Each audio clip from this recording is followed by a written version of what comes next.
በስመ አብ ወወልድ ወመንፈስ ቅዱስ አሐዱ አምላክ አሜን።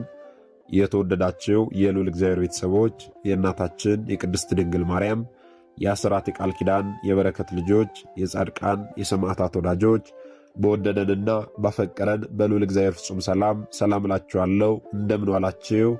እንደምን ለይሳ ደረሳችሁ? አሜን። እንደ ኃጢአታችንና እንደ በደላችን ብዛት ሳይሆን እንደ ምሕረትና እንደ ቸርነቱ ተመልክቶ እስከዚህ ሰዓት ያደረሰን የአባቶቻችን አምላክ ልዑል እግዚአብሔር ስሙ የተመሰገነ ይሁንልን። እርሱን ጠርተን እርሷን የማንተዋት ንጽሕተ ንጹሐን ቅድስተ ቅዱሳን ቅድስት እናታችን ድንግል ማርያም ዘላለማዊ ስሟ የተመሰገነ ይሁንልን። እንግዲህ እንደ እግዚአብሔር አምላካችን መልካምና በጎ ፍቃድ ዛሬ የምንማማረው የዘንድሮ የ2018 ዓመተ ምህረት ጾመ ነነዌና አብይ ጾም መቼ ይገባል፣ እንደዚሁም ደግሞ ስለምን ይጾማል፣ በተጨማሪም ደግሞ ይህንን አስተምሮ አስቀድመን መማማራችን ስለምን አስፈለገ የሚለውን እንደ እግዚአብሔር አምላካችን መልካምና በጎ ፍቃድ ዛሬ አጠር አድርገን እንማማራለን። እንግዲህ የሚያስተምረን እግዚአብሔር ነው፣ የሚመክረን እግዚአብሔር ነው፣ የሚገስጸን እግዚአብሔር ነው።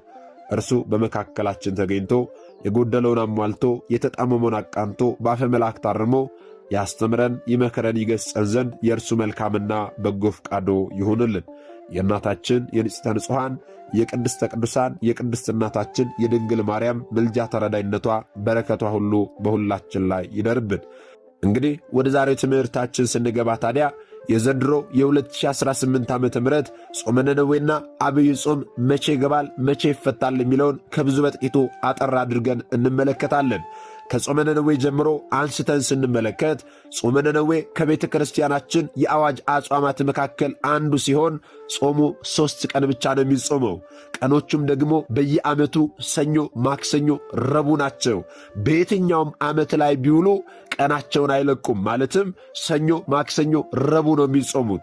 የነነዌ ጾም አቆጣጠር ከፍና ዝቅ ስለሚል አንድ ጊዜ በጥር አንድ ጊዜ ደግሞ በየካቲት ይሆናል ማለት ነው። ስለዚህ የዘንድሮ የ2018 ዓመተ ምህረት ጾመ ነነዌ ጥር 25 ቀን ሰኞ ይጀምራል ማለት ነው። 25 ሰኞ፣ 26 ማክሰኞ፣ 27 ረቡዕ ይጾምና በ28 ሐሙስ ይፈታል ማለት ነው። እንግዲህ የቤተ ክርስቲያናችን አባቶች ይህንን ጾመ ነነዌ እንድንጾም ለምንድን ነው ሥርዓትን የሰሩልን የሚለውን ልናውቅ ያስፈልጋል።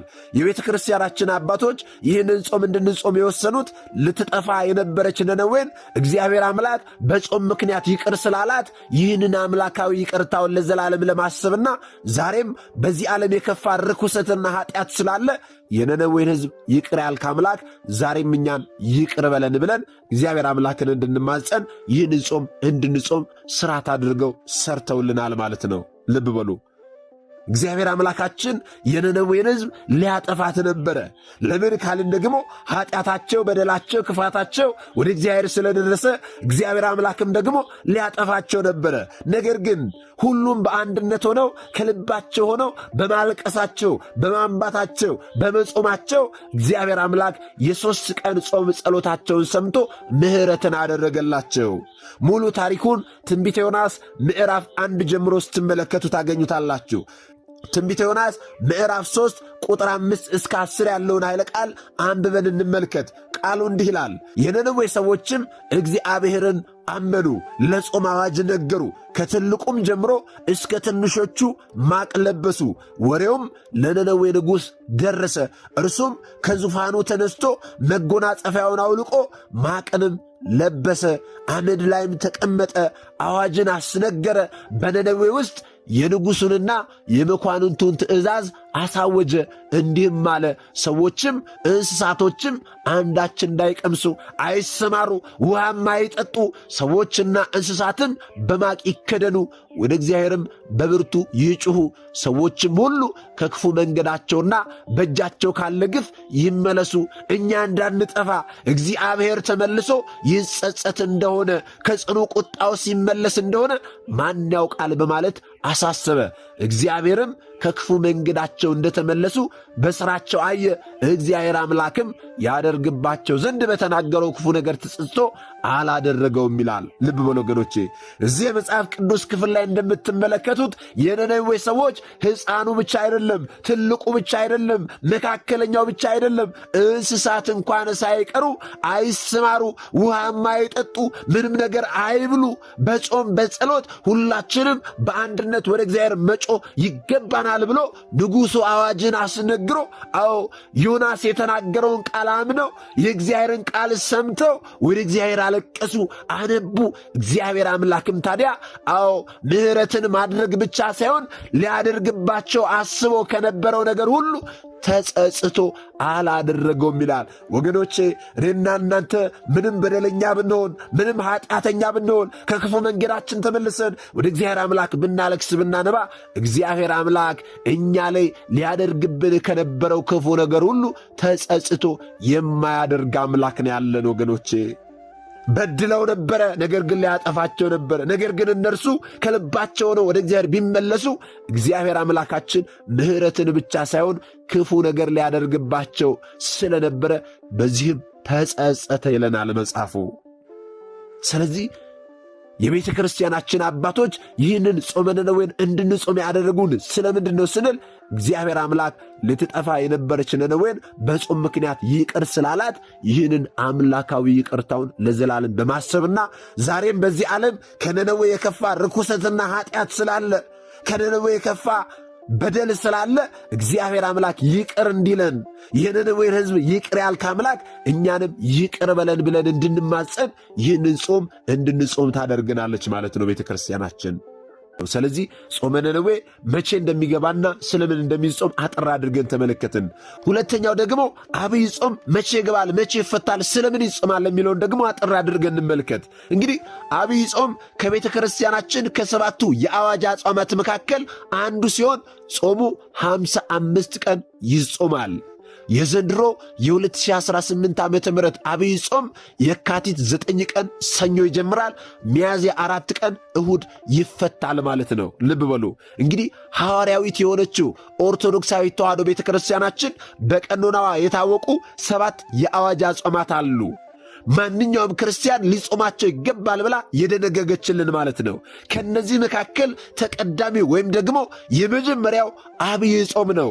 ይህንንም ደግሞ መድኃኒታችን ኢየሱስ ክርስቶስ የማዳን ሥራው መጀመሪያ በማድረግ እነሆ ከቆመ ሳይቀመጥ ከዘረጋ ሳያጥፍ አንዳች እህልና ውሃ ሳይቀምስ የጾመው ታላቅ ጾም ነው። ራሱ ባለቤቱ ጌታችን መድኃኒታችን ኢየሱስ ክርስቶስ የጾመው ጾም የጾመን ሥርዓት ሰርቶልን እንድንጾም ይህንን ጾም ጹሙ ብሎ ያዘዘበት ታላቅ ጾም ነው ማለት ነው። ልብ በሉ ወገኖቼ፣ ሥርዓተ ጾሙ የተመሠረተው ወልደ አብ ወልደ ማርያም በሆነው በመድኃኒታችን በኢየሱስ ክርስቶስ ስለሆነና ጥንተ ጠላታችን የሆነውን ዲያብሎስን ጌታችን መድኃኒታችን ኢየሱስ ክርስቶስ ፈጽሞ ድል የነሳበት ጾም በመሆኑ ይህ ጾም አብይ ጾም ተብሏል ማለት ነው። ይህ ጾም መክብበ አጽዋማት ነው ወገኖቼ። ታዲያ አብይ ጾም የተለያዩ ስያሜዎች አሉት። አብይ ጾም ይባላል፣ ጾመ ሁዳዴ ይባላል፣ በዓተ ጾም ይባላል፣ ጾመ ዓርባ ይባላል፣ ጾመ ኢየሱስ ይባላል፣ ጾመ ሙሴ ይባላል። እነዚህንስ ስለምን ተባለ ስንል የመጀመሪያው አብይ ጾም ይባላል። ለምን ተባለ ስንል ጌታችን መድኃኒታችን ኢየሱስ ክርስቶስ ከተጠመቀ በኋላ የጾመው የ40 ቀን ጾም በመሆኑ አብይ ተሰኝቷል ማለት ነው።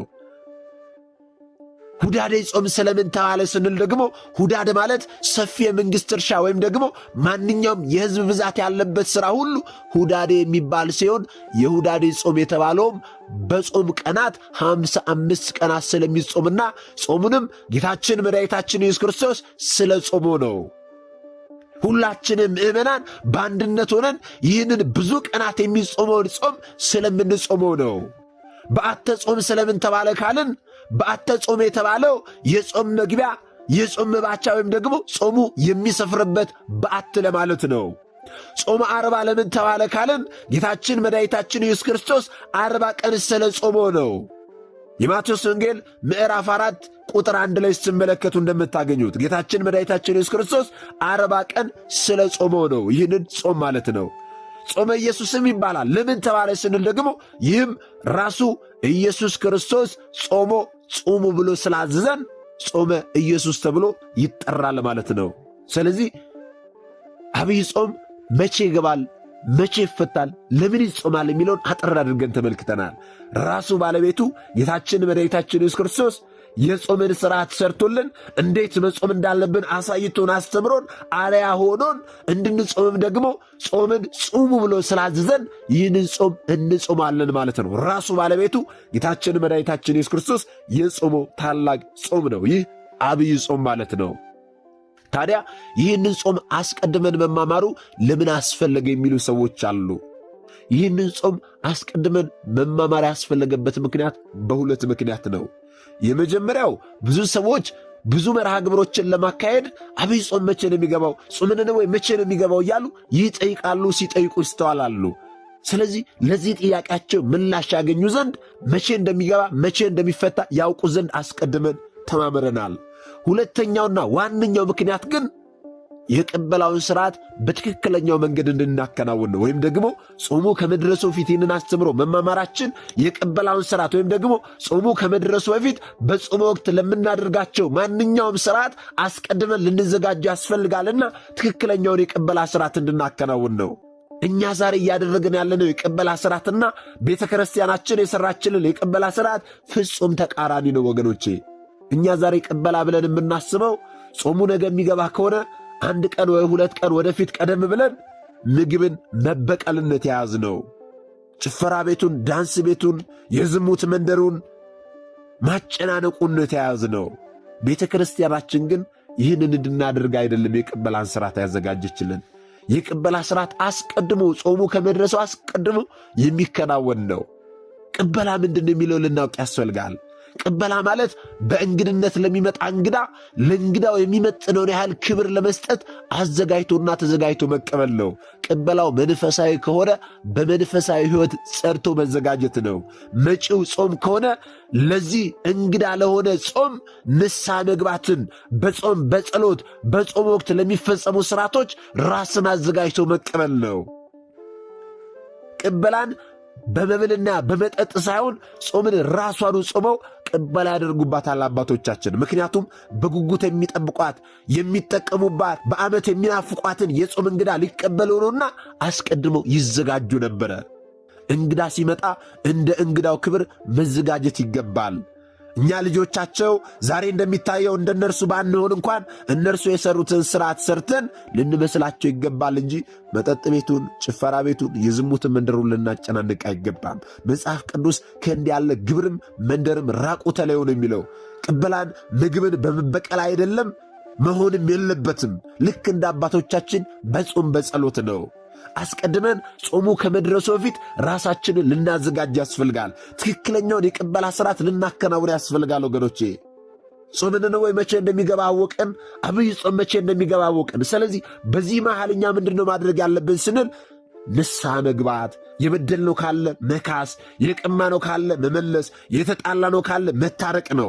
ክርስቲያኖች ቅበላቸው በየደብሩና በየገዳሙ ሱባኤ በማሰብ ንስሐ በመግባት የበደልነውን በመካስ የቀማነውን በመመለስ በፊት ከሚበላው ከሚጠጣው ቀንሶ በመጠን ብቻ ሳይሆን በአይነትም ቀንሶ ለመጪው ጾም መዘጋጀት ነው የክርስቲያኖች ትክክለኛው የቅበላ ሥርዓት ማለት ነው። ስለዚህ አስቀድመን መማማራችን ትክክለኛውን የቅበላ ሥርዓት አውቀን እንድናደርግ ነው። ልብ በሉ። እኛ ግን ዛሬ ምንድን ነው የምናደርገው? ቅበላ ብለን አንድ ቀን ሲቀረው መብላት፣ መጠጣት፣ መዘሞት እንዲህ አይነት ነገር ነው የተያያዝ ነው። አብዝቶ መብላትና መጠጣት በማንኛውም ቀን ቢሆን ለክርስቲያን በዚህ ግብር መታየትም መታደምም ማሰብም አይገባም። በክርስቶስ ደም የከበረን ሰውነት በዝሙት፣ በስካር፣ በጭፈራ በእንዲህ ያለ ግብር ማቆሸሽ የአሕዛብ ሥራ ነው እንጂ የክርስቲያን ሥራ አይደለም ወገኖቼ። ስለዚህ በእንዲህ አይነት ግብር ያለን ሰዎች ራሳችንን ልንቆጥብ አያስቀድመንም ደግሞ ልንዘጋጅ ያስፈልጋል። መንፈሳዊ ዝግጅትን ልናደርግ ያስፈልጋል። ለክርስቲያኖች በማይገባ በመብል፣ በመጠጥ፣ በዝሙት፣ በጭንፈራ፣ በዳንኪራ ጾምን መቀበል ነውር ነው። ከነውርም በላይ ደግሞ ኃጢአት ነው ወገኖቼ፣ ኃጢአት ነው። ነገ ጾም ይገባል ተብሎ ዛሬ ምግብን መበቀል፣ ነገ ጾም ይገባል ተብሎ በዝሙት፣ በስካር፣ በጭፈራ በጾም ወቅት የማናደርጋቸው ነገሮች በዋዜማው እያደረግን ጾምን መቀበል ይህ ኃጢአትም ነው ነውርም ነው ወገኖቼ። ስለዚህ ከእንዲህ ያለ ግብር ልንቆጠብ ያስፈልጋል ማለት ነው። ስለዚህ ጾሙ መቼ እንደሚገባ ካወቅን ትክክለኛውን የቅበላ ስርዓት ልናደርግ ያስፈልጋል። ይህንን እንድናደርግ ደግሞ እርሱ አምላካችን ይርዳን። ሁላችንም አስቀድመን ንስሐ እንግባ። ንስሐ አባት የሌለን ሰዎች ንስሐ አባት እንያዝ፣ ንስሐ እንግባ። የተጣላነው ካለ እንታረቅ፣ የበደልነው ካለ ንካስ። የበደልነውን ብቻ ሳይሆን የበደለንም ጭምር ካለ ሄደን ይቅርታን ጠይቀው በንጹሕ ልባችን ሆነን እግዚአብሔር አምላክ ጾም ጸሎታችንን እንዲቀበልልን ማለት ነው። የነነዌ ሰዎች እግዚአብሔር አምላክ የ3 ቀን ጾማቸውን ጸሎታቸውን ተቀብሎ ምሕረት ያደረገላቸው ከልባቸው ሆነው ንጹሕ ሆነው እግዚአብሔር አምላክን ስለተማጸኑት ነውና እኛም በልባችን ቂም ይዘን ከሰው ጋር ተጣልጠን ቆይ ብቻ እሱን ላግኘው እያልን ብንጾም ብንጸልይ ጾም ጸሎታችን ከጣራ አያልፍም ወገኖቼ፣ ተቀባይነት አይኖረውም ወገኖቼ። ስለዚህ ጾም ጸሎታችን ተቀባይነት እንዲኖረው አስቀድመን ልንዘጋጅ ያስፈልጋል። የተጣላን ካለን ታርቀን ንስሐ ገብተን ይህንን ጾም እንድንቀበል እግዚአብሔር አምላካችን ሁላችንንም ይርዳን።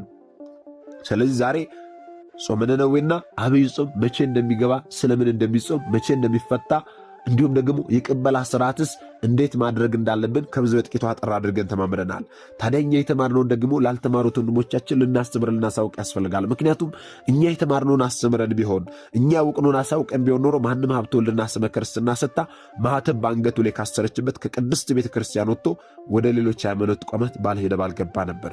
ነገር ግን እኛ የተማርነውን ስለማናስተምር ያውቅነውን ስለማናሳውቅ ብዙ እህቶቻችንና ወንድሞቻችን እየሳቱ ነው ያሉትና የሳቱትንም ለመመለስ ያሉትንም ለማጽናት አሁን ላይ የተማርነውንም ወደፊት የምንማረውንም የቤተ ክርስቲያናችን አስተምሮ ባገኘነው አጋጣሚ ሁሉ ልናስተምር ያስፈልጋል ማለት ነው። በዚህ ወቅት ላይ ብዙ ሰዎች ጾመ ነነዌ መቼ ነው የሚገባው? ለምንድን ነው የሚጾመው? አብይ ጾም መቼ ነው የሚገባው? ለምንድን ነው የሚጾመው? እያሉ የሚጠይቁበት ወቅት ነው። ስለዚህ ሁሉም ምላሽ እንዲያገኙ አስቀድመው ደግሞ ጾሙ ከመግባቱ በፊት እንዲዘጋጁ ልናስተምራቸው ያስፈልጋል። ባገኘነው አጋጣሚ ሁሉ ከቻላችሁ ራሳችሁ አስተምሩ፣ ካልቻላችሁ ይህንን አስተምሩ አውርዳችሁ በየሶሻል ሚዲያዎቻችሁ ላይ ቆራርጣችሁ እየለቀቃችሁ ብዙ ሰዎች ጋር እንዲደርስ አድርጉ። አሊያም ደግሞ ይህ አስተምሮ ለብዙ ሰዎች እንዲደርስ ላይክ እያደረጋችሁ ጀምሩ። ይህንን ቪዲዮ ማለት ነው። ላይክ ስታደርጉ ዩቲዩብ ራሱ አልጎሪዝሙ ራሱ ለብዙ ሰዎች እንዲደርስ ያደርገዋልና ላይክ እያደረጋችሁ ብዙ ሰዎች ጋር እንዲደርስ ማድረግ ትችላላችሁ ማለት ነው። ምናልባት ደግሞ ዛሬ ገና ወደዚህ መንፈሳዊ ቻናል የመጣችሁ ሰዎች ካላችሁ ከዚህ በፊት የተማማርነውም ከዚህ በኋላ የምንማማረው መንፈሳዊ አስተምሮች ወደ እናንተ እንዲደርሱ ከፈለጋችሁ ሰብስክራይብ አድርጋችሁ የደውል ምልክቱን መጫን ይኖርባችኋል። ምክንያቱም ይህ ቴክኖሎጂ ያመጣው ስርዓት ነው፣ እኔ ያልኩት አይደለም። ይህንን ካደረጋችሁ ዕለት ዕለት ከዚህ የሚለቁ አስተምሮች ወደ እናንተ ይደርሳሉ። ይህንን ካላደረጋችሁ ደግሞ ዛሬ እንዳጋጣሚ እናስተምሮ ሰምታችሁ ሊሆን ይችላል፣ በቀጣይ ከዚህ የሚለቁ አስተምሮች ወደ እናንተ አይደርሱም ማለት ነው። ስለዚህ ወደ እናንተ እንዲደርሱ ከፈለጋችሁ ሰብስክራይብ አድርጋችሁ የደውል ምልክቱን መጫን ይኖርባችኋል ማለት ነው። እግዚአብሔር አምላካችን እስካሁን አሳት ጠብቆ ያስተማረን መከረን ይገሰን። የአባቶቻችን አምላክ ልዑል እግዚአብሔር ስሙ የተመሰገነ ይሁንልን። ወስብሐት ለእግዚአብሔር ወለወላዲቱ ድንግል ወለመስቀሉ ክቡር። ይቆየን።